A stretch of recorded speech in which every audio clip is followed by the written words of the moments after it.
Layout no ASP.NET Core. Então eu vou falar de três arquivos: o underline layout.cshtml, que está dentro da pasta shared, né? Dentro de pages shared. E dentro de pages eu tenho aí o view imports e o view start, tá? Então eu vou começar falando do layout. Mas antes de falar dele, eu vou abrir uma página da Microsoft, que é esse que vocês estão vendo aí na tela, e eu vou deixar disponível também na descrição do vídeo. Então ele vai explicar o que significa esses três arquivos, né, e o próprio layout, tá? Então eu vou falar alguns textos que tem aqui. Vou aproveitar ele, tá? Então eu vou mostrar. Então assim, páginas de exibições com frequência compartilham elementos visuais e programáticos. Esse artigo demonstra como usar layouts comuns, compartilhar diretivas e executar o código comum antes de renderizar páginas ou modos de exibição, tá?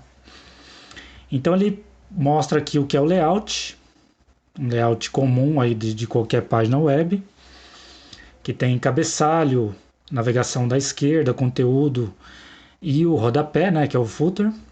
Então é uma estrutura comum. E no ASP.NET Core você tem esse layout que está justamente nessa pasta, primeiro na pages, né, que seria as páginas, e dentro dela shared, que seria compartilhado, tá? Então o arquivo underline layout.cshtml ele vai representar esse layout pronto, que vai ser compartilhado em todas as páginas, tá? Então ele tem até um exemplo aqui, né, um modelo, né, que eu vou mostrar já já o meu. E aí ele vai ter,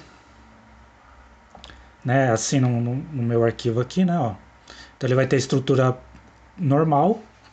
Ele vai ter algumas diretivas, tá, ó, como esse view data title aqui.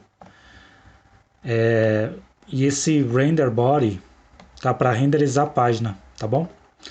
Então deixa eu só explicar tag helpers também, tá? Eu vou explicar numa outra aula separada.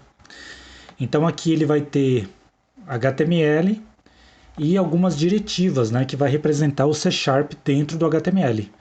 Tanto é que o arquivo layout, né, underline layout.cs, o CS é justamente C#, juntamente com HTML. Então por isso que é .cshtml. Ok, então eu tenho aí o HTML comum, algumas tags ASP.NET Core e também as diretivas, tá? Então, para funcionar esse arquivo, ele obrigatoriamente vai ter que ter essa diretiva render body, tá? Também existe também a render section, tá? Nesse caso aqui é o seção scripts, tá? Então voltando aqui para o texto, é isso que ele vai mostrar, né? Ele vai estar explicando aqui no termo que para especificar um layout, eu já vou logo mostrando o view start.